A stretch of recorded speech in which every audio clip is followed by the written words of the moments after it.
Hai, kamu para penikmat podcast. Pengen bikin podcastmu lebih hidup? First Story punya jawabannya. Dengan berbagai tools canggih seperti F-Link, halaman web gratis buat podcastmu, dan banyak lagi yang bikin podcastmu makin wow. Plus, First Story Ads bisa kasih kamu cuan dari setiap place di podcastmu.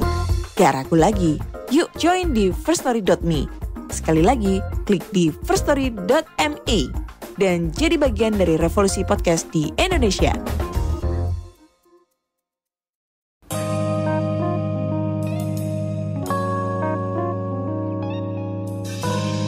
Yo guys, balik lagi bersama gue Randy Dan gue Vincent di Konspirasi Ngopi. Seruput lo kopinya.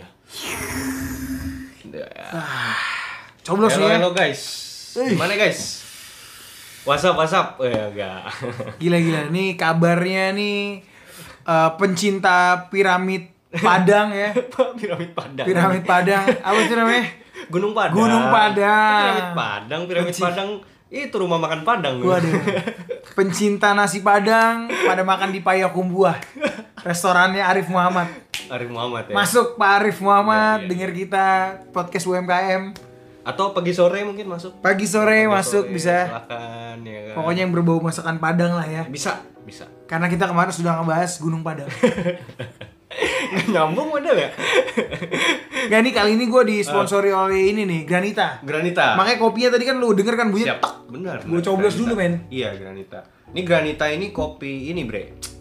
Kopi penganut konspirasi bre. Jadi ketika lu minum langsung terbuka tuh pikiran-pikiran lu ya kan. Akan konspirasi. Masuk Granita. Jadi masuk. cocok banget buat kalian ya.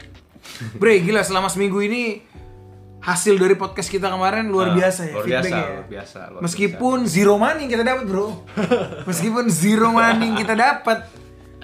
Ya, tapi kan sponsor masuk. Sponsor masuk. Jadi ya buat yang lain juga kalau mau masuk silakan kontak di inquiries ya. Kontak ya. Ya. Dijamin brand Anda tidak laku. Jangan gitu dong.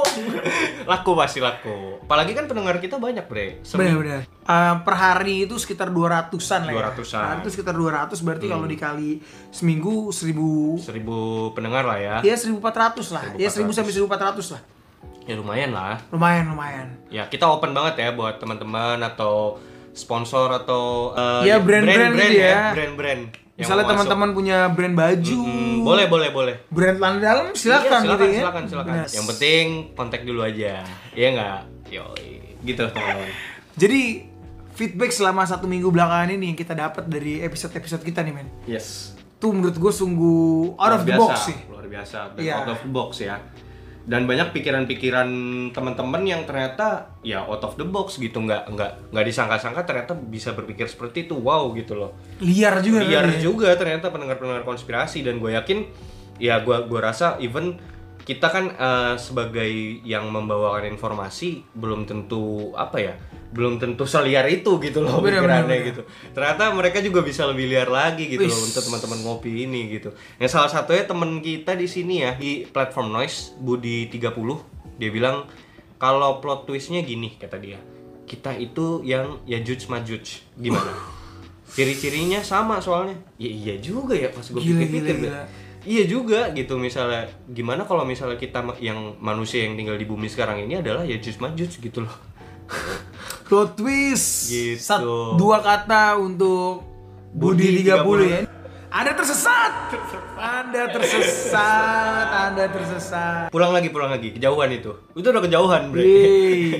Kita ini umat yang dicintai oleh Tuhan, oleh Nabi. Iya. Bro, terus bagaimana bisa kita itu Yajuj Majuj? Anda jangan Yajuj Majuj. Kalau dia mungkin golongannya Kalau gua enggak, kayaknya kita juga enggak gitu kan. Mungkin dia gitu. Ya enggak apa-apa lah. Terus dia lanjutin di situ katanya, terus kalau kita main-main ke tetangga flat earth katanya. Waduh. Peta dunia kita itu sebenarnya dikelilingi tembok es. Dan emang ternyata gue juga pernah nemuin satu teori, bre. Jadi katanya kalau di flat earth society dikatakan bahwa kan lingkaran gitu ya, bukan bulat gitu, lingkaran. Di sekelilingnya itu tuh ya kutub utara dan kutub selatan, es gitu. Oke. Itu katanya ya teorinya. Oke, untuk pencinta flat earth, beli kecap, makanan dari gue tuh. Beli kecap buruan ya. Masak telur pakai kecap. Katanya dan ternyata di luar tembok es itu ada dunia lain yang lebih hijau dari Jepang katanya. Nah Bre, kita mau bahas apa nih Bre sekarang Bre? Ya tapi kita ini dong, kita tepuk tangan dulu untuk Budi ya. Meskipun Anda tersesat, Anda telah memberikan komen yang di konspirasi ngopi. Mungkin nanti Budi apa kita kirimin kaos aja nih Budi? Boleh juga. Nah, teman-teman sesuai yang kita janjiin kemarin, kita juga di waktu-waktu yang lalu kan kita bilang kita mau ngasih giveaway kaos nih. Berapa Bre kaosnya? 5 lah. 5 ya. Kita kan kasih 5 kaos. 5, oke. Ya. Nah, ini buat teman-teman nanti gue akan buatin link G-Form-nya. Jadi di situ ntar teman-teman bisa ngisi biodata teman-teman kayak nomor telepon, terus alamat tujuan, bla bla bla, itu informasinya diisi aja. Lalu gimana caranya kalian bisa dapetin kaos-kaosnya ini, giveaway dari kita? Ya komen aja, komen secanggih mungkin di situ, seliar mungkin, bebas sebebas-bebasnya, ngarang bebas aja di situ, terserah kalian. Pokoknya mancing perhatian kita ya, supaya bisa kita lihat, ini menarik nih komen nih. Gitu. Jadi ntar kita bisa hubungi dan kita kirimin giveaway. Budi nanti tolong message kita ya. Iya. Budi tolong message entah itu via email atau via noise, bisa nggak sih? Nanti paling di email G-Form aja. Oh, di G-Form kan G-Form kan namanya jelas tuh gitu. Terus nama username-nya atau apa kayak gitu. Itu gampang kita detailin gitu. Yang penting bikin komen seliar-liarnya, share ya teman-teman. Jadi supaya ini juga buat teman-teman yang lain bisa berkesempatan dapat giveaway kaos. Konspirasi ngopi official. Tolong kaosnya dipakai, jangan dibuat keset. Ntar dipakai buat keset lagi ya kan. Oke nih Bre, kita lanjut ya. Ini kita seperti biasa ya, kita 10 menit pertama itu kita akan ngejokes ya. Ngejokes dulu. 10 menit pertama karena kita untuk pemanasan lah. Karena kita tahu otak-otak teman ngopi ini mungkin lagi pada puyeng gitu kan. Ngedenger jokes kita tambah bangsat, jokesnya nggak jelas gitu kan. Tambah puyeng mereka. Nampas tuh. Ketika tambah puyeng, dimasukin informasi bro. Iya. Makin panas ya. Makin panas. Itu teknik CIA bro. Oh iya benar. Itu teknik CIA kayak gitu bro. Iya kan kita memang mantan anggota Illuminati dan jadi CIA. Kita udah tahu metodenya ya. Kita udah tahu metodenya. Dan bahkan itu juga tertulis di SKS-nya Sarjana Cocoklogi. Sarjana Cocoklogi ya. Iya, jelas gitu. Nanti ketika ibu kalian minta tolong beli kecap, nggak beli nih kalian. Nggak beli kalian. Apa itu? Saya mau ngopi gitu ya. Saya mau dengerin konspirasi ngopi. Karena kita ngomongin cuci otak dan banyak ternyata listener kita dari US, Bre. Iya. Ini sebagai jawaban lah. Ini episode kali ini kita dedikasikan buat teman-teman yang belakangan tuh kan episode kita MK Ultra naik ya. Lagi menanjak, naik. Angkanya juga lumayan. Berarti kita lihat di situ, wah lumayan nih. Pada suka nih ternyata nih sama project-project CIA gitu. Nggak kita sangka-sangka. Ya udah. Pokoknya buat teman ngopi, stay tune ya sampai akhir ya. Ini karena yang akan kita bahas nih benar-benar berkaitan nih dengan tatanan dunia baru. Yes, benar banget. Gitu loh. Bahkan berkaitan antara 3 dimensi, 4 dimensi, metafisik lah ya. Metafisik, supranatural, hal-hal itu semuanya berkaitan deh. Dan ini dari kacamata CIA. Kacamata CIA loh. Kacamata CIA. Benar banget. Oke, sebelum kita lanjut, pertajam analisa lo. Perkuat dengan Cocoklogi.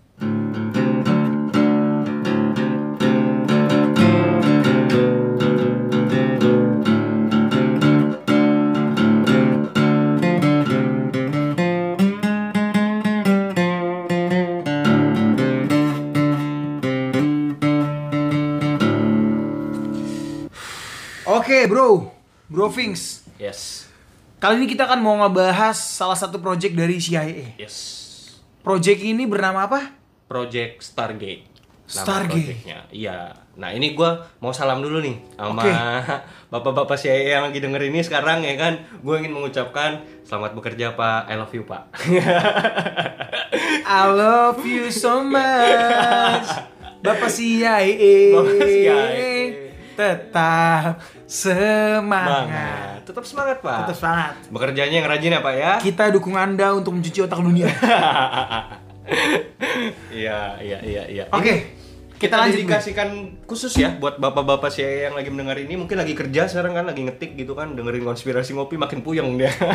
Mau request lagu apa? Gloomy Sunday kita puterin apa? Gloomy Sunday. Iya.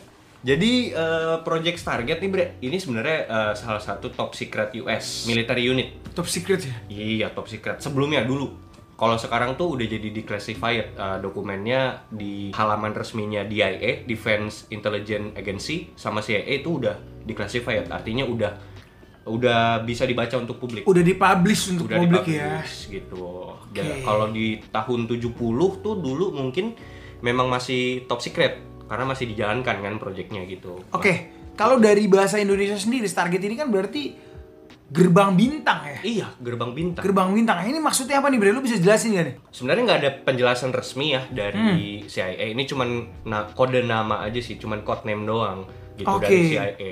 Cuman kalau misalnya mau dicocok logiin ya, ini menurut gua kenapa mereka milihnya namanya Stargate gitu ya, gerbang bintang ya, karena memang ketika orang menjalankan proyek ini dia akan berada di dunia lain kayak gitu. Karena ini bersangkutan dengan hal-hal yang supranatural kayak gitu. I see. Can you explain to me Project Stargate ini sebenarnya apa sih, men? Yes. Jadi ini gue langsung masuk ya, teman-teman. Jadi pada awal tahun 70-an tuh Badan Intelijen Amerika, CIA dan DIA bekerja sama dengan Badan Militer Amerika Serikat melakukan sebuah investigasi dan penyelidikan terhadap suatu fenomena supranatural yang kini dikenal dengan istilah astral projection. Gitu. Astral projection tahu ya teman-teman ya? Yang dimana penelitian dan investigasi ini melibatkan para ilmuwan dan peneliti yang bertujuan untuk mempersiapkan divisi mata-mata intelijen dengan memanfaatkan bakat supranatural yang dimiliki seseorang untuk melihat sesuatu dari jarak jauh. Kayak cenayang gitu. Kayak remote viewing gitu berarti ya? Bener, remote viewing. Jadi penglihatan jarak jauh gitu tanpa dia berada di situ gitu misalnya. Kepentingan militer dan badan intelijen ngeluarin informasi gitu. Sorry, kalau di Indonesia itu kita bisa sebut lah salah satu nama almarhum Mama Loren ya. Mama Loren ya? Iya, yang dia bisa ngelihat perceraian artis gitu kan. Yes. Cuma mungkin saya ini tidak menggunakannya untuk meramalkan perceraian artis gitu. Bukan hal-hal seperti itu. Ini yang lebih penting. Ini sangkut pautnya dengan apa ya, keamanan negara dan untuk cari informasi gitu. Jadi menurut lo keamanan negara itu lebih penting daripada kehidupan artis, men? Ya jelas dong. Jelas. Tapi mengapa rating nomor 1 itu akun gosip, bro? Ya kan itulah dia, itu caranya. Itu memang cuci otaknya, Bre. Atau karena memang ada otak lo di atas otak orang-orang Los Santos gitu kali ya. Makanya gosip-gosip di Los Santos laku. Iya, itu kan emang untuk menggiring opini. Ya udah fokus aja sama perceraian artis ya kan. Dibanding hal-hal yang di luar ini kan sebenarnya ada yang lebih penting gitu. Iya, padahal dia di rumah tidak ada nasi, tidak ada makanan, bukan bekerja nonton gosip dia kan. Nonton gosip iya anjing. Untung beda nih kalau teman ngopi kan memang IQ-nya beda. Lebih rendah lagi. Enggak, lebih hebat. Pemikirannya lebih terbuka ya kan. Makanya kan kayak tadi Budi 30 juga kan keren itu pemikirannya. Lanjut kawan. Lanjut ya.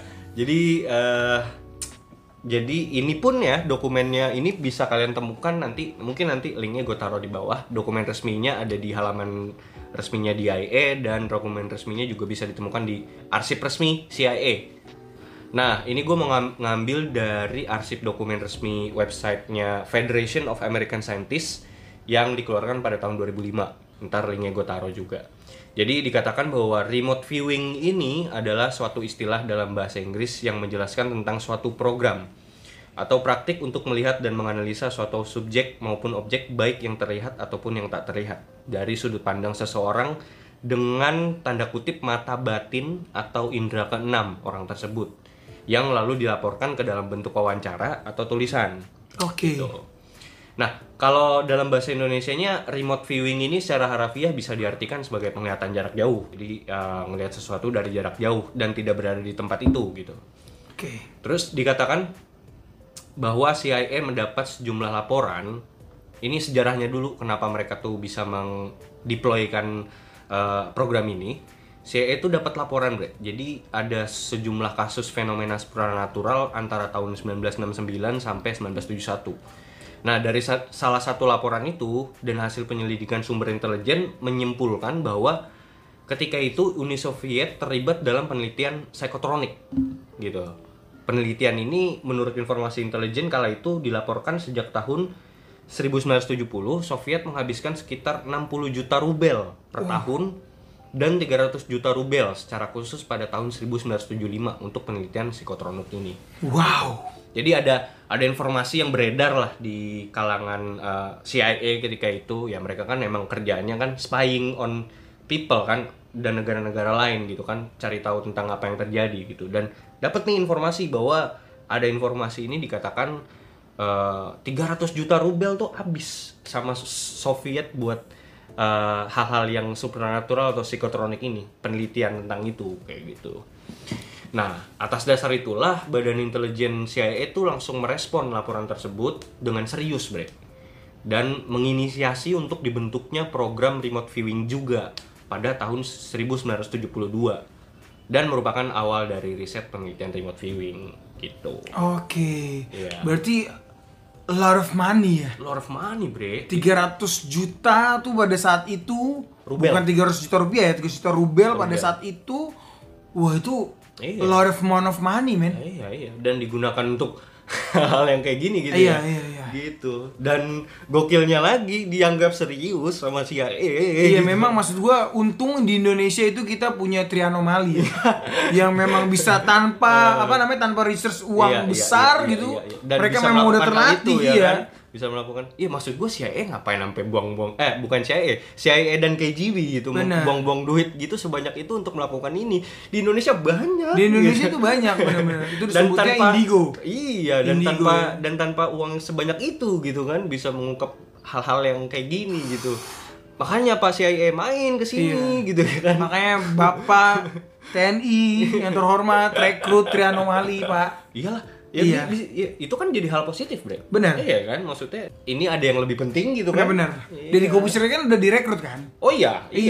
Kenapa bener. trianomali tidak direkrut juga? Iya, Maksudnya iya. mereka kan bener-bener punya itulah. Dan banyak lah, bukan cuma trianomali, ada banyak orang juga. Ada yang Roy punya- Kiyoshi, Iya, ya kan? banyak kemampuan-kemampuan seperti itu digunakan aja gitu Mau kan. stres, ya kan? Iya. Ini maksudnya orang-orang dengan itu kita sebutnya gift ya. Orang-orang yang memiliki kemampuan khusus. Kemampuan telekinesis lah ya. Iya. Telekinesis, psychic, you name it lah gitu. Benar. Gitu. Kemampuan lebih ya kayak gitu. Fajar Set Boy mungkin ya kan? Mungkin Itu ketika kemampuannya apa udah dia? iya, jadi ketika Membuat orang menjadi sedih juga. Benar-benar. Jadi maksudnya gini loh, Bre. Ketika ada satu pasukan musuh gitu ya, pengen nembak, ternyata dia membacakan Fajar Set Boy baca puisi di situ. Wah, anjing. Bisa langsung ditembak, Bro. Enggak, paling tidak Musnah. paling tidak mereka bingung dulu ya kan sebelum nembak nih kan. Wah, sedih juga nih katanya kan gitu. Jadi nggak jadi nembak. Nggak jadi nembak, Gitu, ya. kan? Iya. Itu. Gunakan untuk kemampuan militer. Bener, apalagi Gitu di hari Valentine ya kan. Iya. Ketika Hari lo kasih udah mau sayang. nembak, tiba-tiba Fajar Set Boy mengungkapkan rasa sedihnya, cowok-cowok tidak jadi nembak. Iya, Itu. bener. Karena balik lagi, Fajar Set Boy adalah icon, Bro. Iya. Jadi harusnya dia kita suggest ya untuk BIN nih ya kan. Iya. Badan Intelijen Nasional ya kan. Mengangkat Fajar Set Boy untuk jadi icon. Icon. Fajar Set Jadi Boy. logo aja tuh sekalian ya kan. Fajar Set Boy Mukanya. terus trianomali ya kan. Iya. Iya. Karena hal ini sudah dilakukan sama CIA tahun 70 gitu loh. Kenapa tidak kan, why not ya kan? Bener. Iya gitu loh. Nah ini gue lanjut, Bre. Project ini awalnya dinamakan SCANET, Scan by Coordinate, oleh CIA pada awal tahun 70 dan didanai penuh oleh CIA dengan status Highly Classified Program Oke. and under maintenance by President katanya. Wow. Seperti itu. Iya. Dan nama proyek ini pun seiring waktu berubah-ubah dengan dijalankan oleh berbagai institusi saintifik dan badan pertahanan Amerika. Variasi codename yang pernah disematkan untuk program ini diantaranya, coba Bre, sebutin Bre. Ini ya, ada Sunstreak, Drill Frame, Centerland, Ya. by DIA, and INSCOM, and SCANET tadi tuh by CIA. Jadi memang si CIA ini udah coba ngebentuk Berbagai proyek. berbagai project untuk remote viewing ini ya. Iya. Dan mungkin namanya yang paling ngejual itu ya si Stargate ini. Iya, Stargate ini yang paling terkenal sebenarnya, Bre, gitu. Nah, terus selama hampir lebih dari 2 dekade, Bre. 2 dekade itu 20 tahun 20 berarti. tahun. Berbagai proyek rahasia ini telah menghabiskan dana sebesar 20 juta US dollar. Wow. Dengan rincian pendanaan 9 juta dolar dalam kurun waktu 1970 hingga 1980, lalu 11 juta dolar di kurun waktu 1980 sampai 1990. Wah, anjing itu duit. Duit ya, itu duit ya, bukan daun nih. Gila loh. Dan selama kurun waktu 1970 hingga 1990 berbagai program tuh dijalankan demi keberhasilan proyek ini dengan melibatkan 40 personel badan intelijen resmi, puluhan partisipan sipil dan personel tentara, dan kurang dari 100 personel analytical support, ratusan penelitian dan ilmuwan dari berbagai institut berbadan riset saintifik seperti Stanford Research Institute, Army Research Institute, National Academy Sciences, National Research Council, dan Science Application International Corporation. Nah, itu badan-badan resmi yang ikut berkontribusi di dalam program ini. I see. Nah, dikatakan peserta yang mendemonstrasikan kemampuan psikis menggunakan setidaknya 3 teknik atau metode pendekatan, yaitu silakan Bre, ada 3 metode Bre di sini Bre. Ini yang pertama adalah CRV. Bukan Honda ya. Honda CRV. Bukan Honda ya. Iya. Ini namanya Coordinate Remote Viewing. Iya. Ini teknik asli yang dikembangkan oleh Stanford Research Institute, di mana para peserta akan ditanya atas apa yang mereka lihat pada suatu koordinat geografis tertentu. Sebelum kita lanjut nih dari metode-metode yang dilakukan ini peserta yang mengikuti ini tuh memang orang gifted. Ya. Orang-orang gifted. Memang orang-orang yang diberikan kemampuan khusus gitu ya. Iya. Mempunyai kemampuan khusus lah. Iya, untuk menego harga kecap misalnya. Di warung itu di 5.000 Bre. Wah, dia berkemampuan nih ya kan, diangkat nih sama saya. Jago gitu. negosiasi. Iya. Ya mungkin memang ada pendekatan khusus ya. Ada beberapa requirement tertentu mungkin dari CIA untuk ngefilter orang-orang inilah pastinya gitu kan. Ada melakukan, pasti kan di depannya juga dilakukan interview, dilakukan analisis dulu nih orang memadai nggak gitu untuk menjalankan program ini gitu pastinya Bre. Oke. Lanjut yang kedua. Extended Remote Viewing, ERV. Ini Honda bakal launching nggak nih ERV ini? Belum ada soalnya. Metode hybrid berbasis relaksasi dan meditatif. Kemungkinan metode hipnosis juga digunakan di sini. Dan bisa jadi ada substance tertentu yang digunakan dalam metode ini. Semisal LSD atau ganja gitu ya. Atau sebagainya lah. Iya. Ya tapi kalau menurut gue ini yang paling tidak relevan sih. Oke. Maksud gue gimana caranya lo bisa dapat informasi dari orang mabuk gitu ya kan. Tapi terkadang bener loh. Terkadang menurut gue ketika lo stegi gitu ya. Setengah gila atau setengah sadar gitu. Stegi iya. Ketika lo ada dalam fase itu tuh lo kayak somehow dikasih apa? Sight gitu, dikasih penglihatan. Dikasih penglihatan tertentu gitu. Iya. Oke. Mungkin ya. Iya, maksudnya gini, ya. sebenarnya kan correct me if I wrong gitu ya, untuk teman-teman yang pernah menggunakan LSD, kalau gue sih belum pernah gitu ya. Maksudnya efeknya sama gak sih seperti kayak orang tidur gitu? Lo kayak ketika lo tidur dan lo ada di kondisi yang lo setengah sadar, setengah bangun. Iya. Jadi memang mungkin bisa dibilang kalau dari dunia medisnya kayak gini. Jadi ketika orang itu menggunakan substance tertentu, katakanlah ya LSD atau ganja atau apa-apa, dia akan berada di dalam kesadaran dia sendiri, di mana di situ ya tergantung halusinasinya gitu, tergantung imajinasinya dia gitu. Oke, tapi tingkat kesadaran atau ketidaksadaran itu setara nggak dengan? Tetap ada. Iya setara nggak dengan orang yang misalnya kayak lu tidur nih men, terus lu tiba-tiba kayak bangun tapi lu kayak setengah sadar aja. Iya. Masuk ke dalam apa ya namanya itu ya, state of mind yang dalam keadaan tidur dan tidak tidur ya. Yes. Apa sih namanya tuh kalau di dunia psikologi dan medis tuh theta ya namanya tuh ya. Jadi gelombang otak tuh berada di kondisi frekuensi yang paling nyaman, theta kalau nggak salah. Kan ada alfa, beta, theta gitu. Nah, theta itu di tengah-tengah. Oke. Gitu. Buat teman ngopi, huruf belakangnya A ya, bukan, jangan diganti jadi E loh. Apa tuh? TT. Nah, tapi menurut gue ini yang paling susah sih. Metode yang paling susah dijalanin gitu. Karena kan ini sangkut pautnya sama orang yang lagi high, Pak. Yang lagi tidak sadarkan diri. Ya lagi high gitu.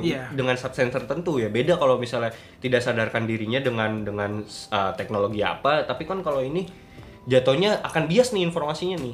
Akan sulit nih ditemukan yang mana nih yang benar gitu kan. Gitu. Lanjut ya, WRV. WRV ini Written Remote Viewing. Iya. Ditemukan dan digunakan pada tahun 1988. Wah, tahun kelahiran abang gua nih. Hmm. Metode hybrid dari channeling dan automatic writing. Jadi si peserta dalam kondisi dalam tanda kutip roaming, bro. Roaming ini kalau kayak di Mobile Legends lo sebagai orang yang harus nge-roam, lo beli sepatu roam gitu. Jadi lagi roaming gitu ya. Iya. Lagi berkeliling lah dalam tanda kutip ya. Dipersilakan untuk mendeskripsikan pengalamannya ke dalam bentuk tulisan.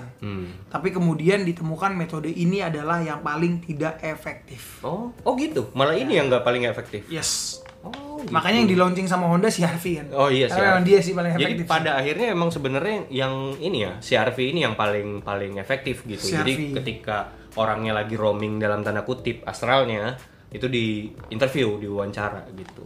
Gitu ya. Nah, berikut beberapa misi yang berhasil dilaporkan dan terrecord di halaman arsip Federation of American Scientists ini, yaitu salah satunya misi yang berhasil nih pertama. Jadi salah seorang subjek remote viewing ketika itu berhasil menemukan lokasi suatu model pesawat tempur tertentu dengan menginformasikan titik koordinat yang tepat. Wow. Dikatakan pada tahun 1979 September, suatu sesi dijalankan di bawah nama Project Grill Flame dengan objektif untuk menemukan lokasi yang tepat sebuah unit pesawat angkatan laut AS yang hilang. Nah, hasil akhir dari sesi ini yaitu tim riset dengan hasil sesi remote viewing ini ditemukan secara fisik. Unit pesawatnya tuh emang crash, hancur gitu, Bre. Dan sudah terjatuh 15 mil dari titik jatuh awal pesawat tersebut. Dan itu ditemukan sama salah satu remote viewer ini gitu. Oke, ini pernah kejadian di Indonesia loh. Oh ya? Iya. Serius? Jadi sebenarnya Indonesia juga mengembangkan teknik seperti ini sih. Oh serius? Ada? Iya, tapi mungkin yang direkrut bukan kayak tadi. Mungkin Trianomali nanti nextnya ya. Mungkin nextnya bisa direkrut lah. Iya. Ini karena konspirasi ngopi banyak yang dengerin. Iya. Sejadi kita bantu lah. Kita sediain jalannya gitu kan. Yes, tapi ini yang pernah cerita seperti itu adalah Dautoni, bro. Oh iya. Dautoni pernah menemukan keberadaan Nurdin M. Top. Oh iya, serius? Ada ya? Ada. Oh. Jadi dalam suatu khotbahnya dia di suatu gereja gitu ya. Dia menceritakan Kesaksian ya. Dia menceritakan bahwa dia itu direkrut sebagai pasukan pengaman presiden. Tapi dalam hal ilmu gaib. Ilmu gaib. Supranatural lah ya. Supranatural. Iya. Oh iya benar juga sih, Bre. Jadi, gue pernah denger nih ceritanya Dautoni. Mungkin teman-teman juga bisa search dan cari tahu ya, Pak Pendeta Dautoni ini.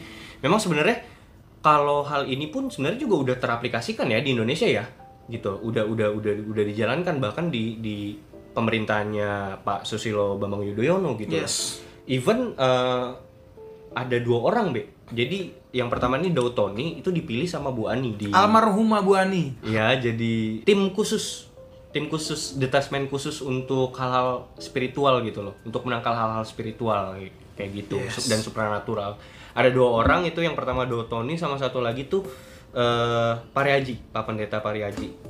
Oke.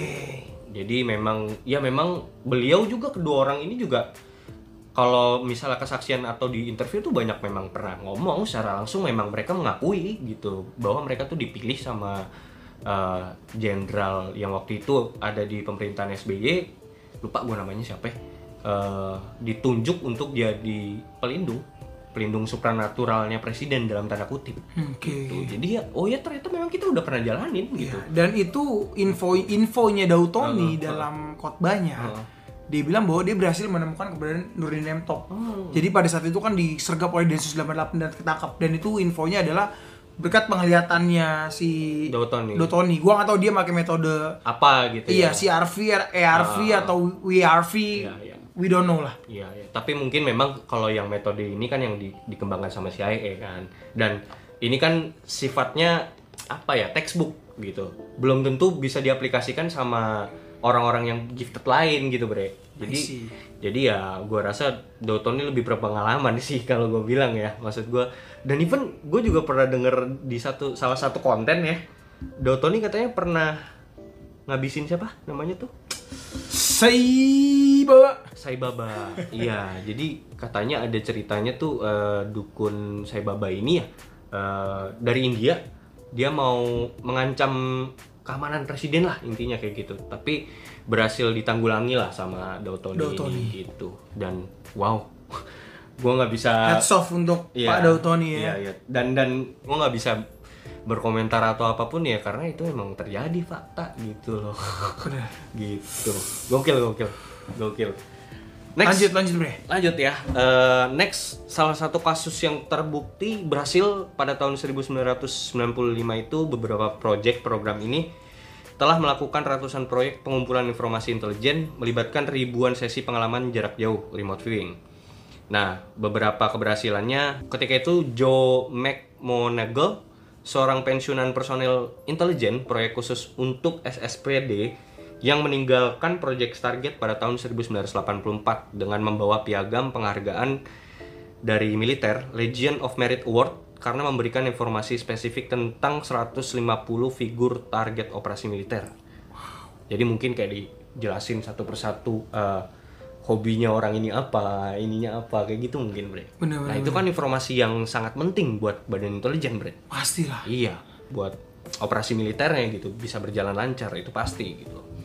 Nah, lanjut, seorang remote viewer ditugaskan untuk menemukan pesawat pengebom milik Soviet dengan nomor model Tu-95 yang jatuh di suatu tempat di Afrika. Dengan hasil akhir, sang remote viewer berhasil menemukan titik koordinat lokasi dengan jelas dan tepat.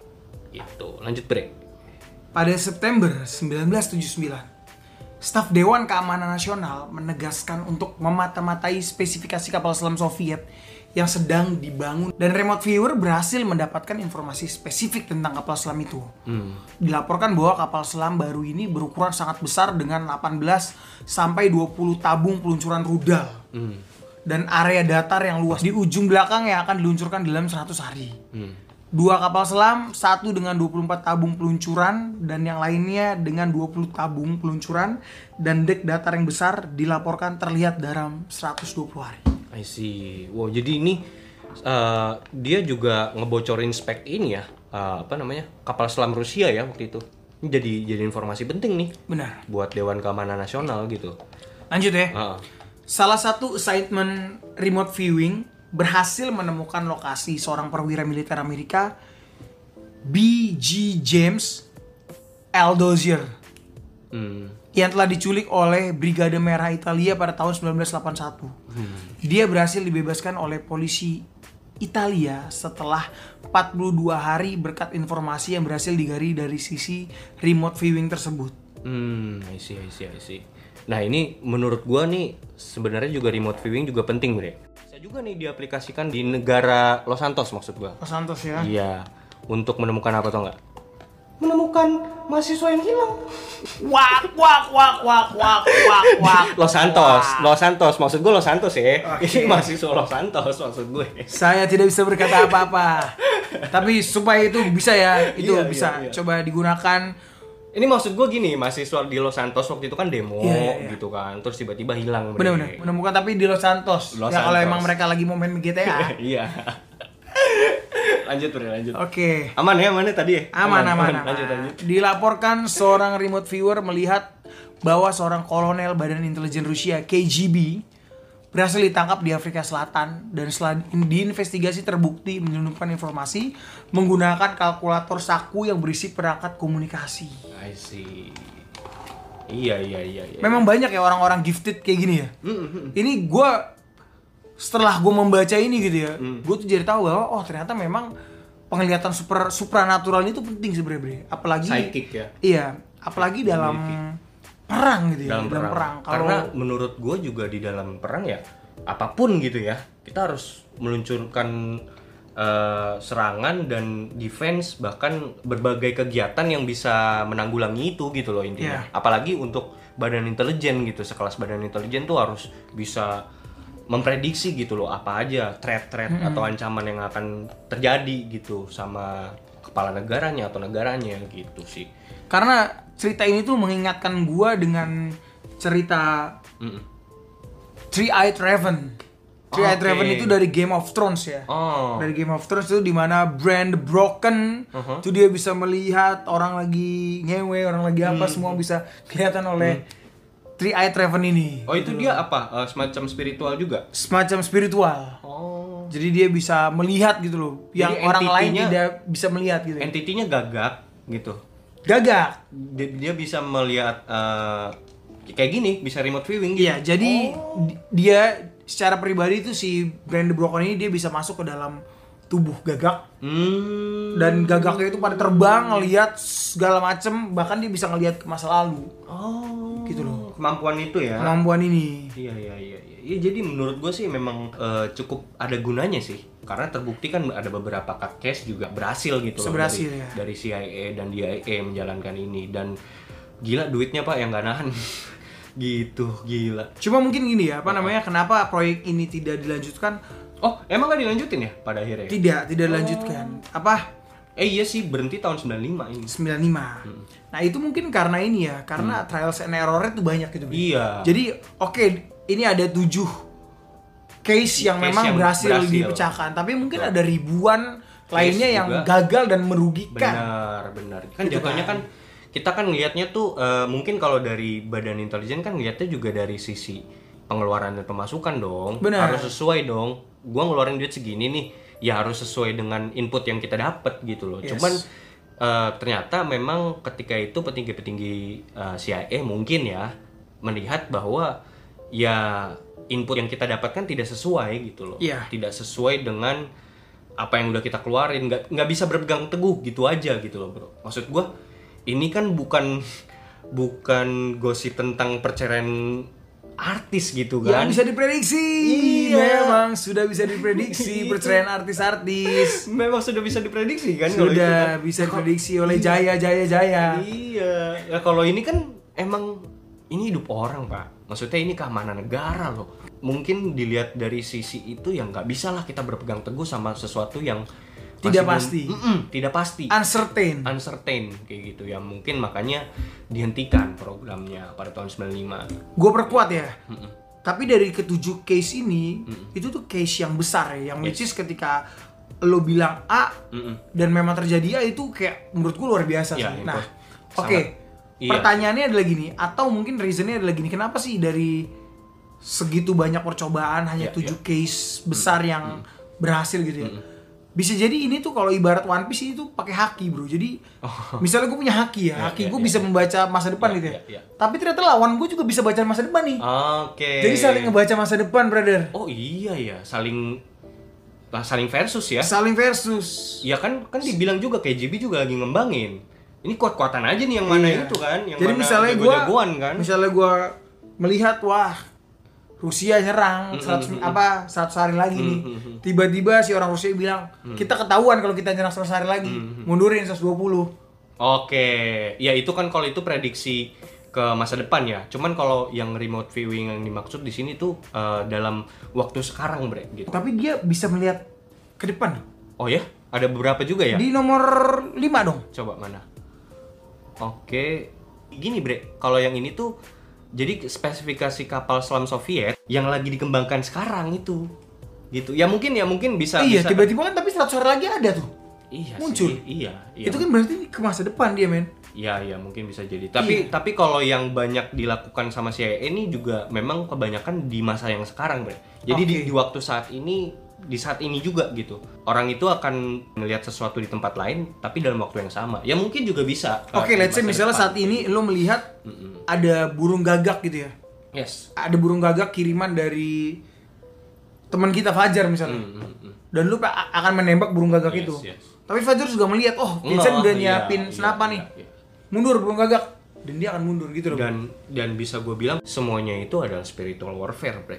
Yes. Iya, spiritual warfare gitu. Yang which is ya itu juga pernah terjadi sama Daotoni kan, sama Daotoni sama Saibaba. Sama Saibaba. Maaf. Saibaba maksudnya. Sama Saibaba menggunakan tombak, ditangkis oleh Daotoni. Itu mungkin pertarungannya mirip-mirip kayak Thor ya. Iya. Kayak gitu ya. Nggak ada bedanya dengan hal-hal film-film fantasi sih pada akhirnya gitu loh. Ya itu udah kita nggak bisa, kita bukan ranah kita juga nggak ngerti kayak gimana. Cuman yang jelas hal seperti itu ada ternyata. Ada kayak gitu. Benar. Dan even zaman SBY terbukti gitu ada. Bukan hanya di game ya. Mungkin ini juga ada sangkut pautnya gini, Bre. Banyak cara dan metode badan intelijen tuh untuk mengorek informasi, Bre. Ya salah satunya dengan hal ini kan. Ini kan juga. Dan ini ternyata ditutup karena lebih banyak ruginya dibanding untungnya mungkin ya. Benar gitu. Dan banyak lagi nih metode lain ya, salah satunya ya mungkin metode interogasi. Nanya langsung. Ya, kan? Jadi yang dikembangkan oleh CIA ini ketika jadi mereka melakukan banyak project reject, tapi project yang tidak berhasil itu akan ngelit mereka untuk meneruskan ke project lainnya. Betul. Jadi sebenarnya kalaupun memang ini projectnya terminate, tapi kan terminate dan bukan berarti gagal, Bre. Artinya ada beberapa case, ada beberapa pelajaran yang bisa diambil dari project itu dan dibawa ke project lain dong. At least setidaknya nggak sama sekali rugi-rugi banget gitu loh. Ya, hasilnya tidak nol besar lah. Ada lah beberapa hal yang mungkin bisa mengungkapkan bahwa hal-hal seperti ini tuh bisa terjadi gitu. Bahkan ada hubungannya juga dengan psikologi manusia gitu kan. Nah itu dihubungkan sama, kalau teman-teman cari tahu ya, jadi banyak badan intelijen ya, bahkan dunia, bukan cuma CIA, itu melakukan interogasi kepada tawanan atau tahanan yang ditangkap ketika itu menggunakan musik gitu. Jadi dipercaya musik itu ada some kind of gelombang suaranya tuh bisa membuat manusia tuh mental breakdown, Bre. Jadi mental dimatiin dulu, dihantam dulu, baru dikorek tuh informasi kayak gitu. Anjir. Iya. Nah ini memang yang dilakukan oleh CIA ya, setelah rangkaian project-project akhirnya mereka melakukan itu ke musik. Dan kayaknya kita harus ngebahas nih men, musik-musik yang memang bisa ngebuat depresi orang, yang bahkan akan sampai meninggal gitu ya. Dan ini akan kita ungkap dari sisi kacamata kita sebagai cocok loggers, sebagai CIA. Cocok loggers Indonesia atau internasional nih? International bebas. Agency gitu. Iya. Jadi kita juga CIA, tapi CIA kita adalah cocok sloggers. Di Los Santos ya, Bre. Yes. Nah, ini kita bahas di in the next episode biar teman-teman ngopi nih pada menanti-nantikan gitu kan. Kita masukin di sotoin lirik aja kali ya. Yes. Nanti akan kita masuk dari beragam-ragam lagu-lagu yang bisa membuat orang depresi sampai hancur gitu kan. Bisa menghancurkan mental seseorang dari lagu tersebut. Memainkan emosi. Yes. Oke, akhir kata sekian informasi yang tadi kita sampaikan. Kita berharap bapak-bapak CIA mendengarkan sampai habis ya. Ya jangan bosan ya Pak dengerin kita ya Pak ya. Cocok Sloggers International Agency maksudnya. Gitu kan. Bapak-bapak CIA jangan pernah bosan dengerin sambil kerja, kan enak Pak gitu. Iya kan. Jadi intinya Bre, yang mau disampaikan Bre dari dari kasus Stargate ini, Project Stargate ini lu bilang apa? CIA juga manusia, Bro. CIA juga manusia bahwa mereka juga butuh melakukan eksperimen-eksperimen yang percobaan ya. Ya, yang di luar nalar gitu yang mungkin banyak sebagian orang akan kayak bikin lucu banget nih. Lucu banget. Kok aneh sih lo percaya hal-hal seperti itu. Tapi ya percayalah sesungguhnya gaib itu memang ada, men. Iya. Gitu. Itu kalau dari gua sih ya. Coba kalau dari lo apa tuh? Nah, kalau dari gua ya sebagai manusia yang percaya pada Tuhan, which is kalau lu percaya sama Tuhan, lu juga harus percaya bahwa Tuhan itu berada di luar dimensi kita. Artinya hal spiritual. Tuhan itu roh. Alkitab bilang Tuhan itu roh gitu kan. Artinya dia berada di luar dimensi kita. Ya, pada akhirnya lu berarti harus percaya kepada hal-hal yang berada di luar dimensinya manusia. Yang which is dimensi manusia kan 3D gitu kan. Bahwa ya ada dimensi lain yang di luar nalar kita, di luar apa yang bisa kita ketahui dan pahami gitu, bahwa ada dimensi yang lebih tinggi dari kita dan itu real gitu. Dan kalau lu percaya sama Tuhan, lu juga harus implikasinya, lu juga harus percaya kepada iblis atau setan. Yang which is sekarang bukan percaya dalam quote and quote tuh kayak kita mempercayai beda, untuk menyerahkan itu diri mengimani, kita itu mengimani. Kalau tapi ini percaya bahwa mereka eksis, mereka ada gitu. Even ya gue juga udah sering bilang sekarang tuh teknologi dan sains itu sedang mengarah ke sana, dimana kita sekarang lagi belajar quantum physics gitu kan. Banyak materi-materi di dunia ini bukan hanya tentang fisik gitu, tapi non fisik juga itu juga disebut materi kayak gitu loh. Nah dari situlah gue mengatakan bahwa spiritual things is real and spiritual warfare is real gitu loh. Dan bagi kita yang orang beriman, kita sebenarnya sedang melakukan itu lagi gitu. The end is near. Yeah, the end is near. Spiritual warfare every day we face it gitu loh. That's why ada lagu tuh kayak tiap jam ku butuh kau Tuhan. Tiap jam, tiap menit, tiap detik gitu kan. Benar. Di saat lo galau, di saat lo apa ya balik lagi lo berdoa sama Tuhan. Yes. Karena serangan-serangan itu ya real dan bisa menghancurkan mental lo, jiwa lo. Akhir kata, konspirasi kopi juga manusia. Ya kita nggak butuh cuan lo lah, kita nggak usah lo nyawer-nyawer, yang penting komen, subscribe, like, share ke temen lo supaya Noise, Spotify, YouTube bayar kita. Benar teman-teman. Konspirasi kopi, seruput lo kopinya.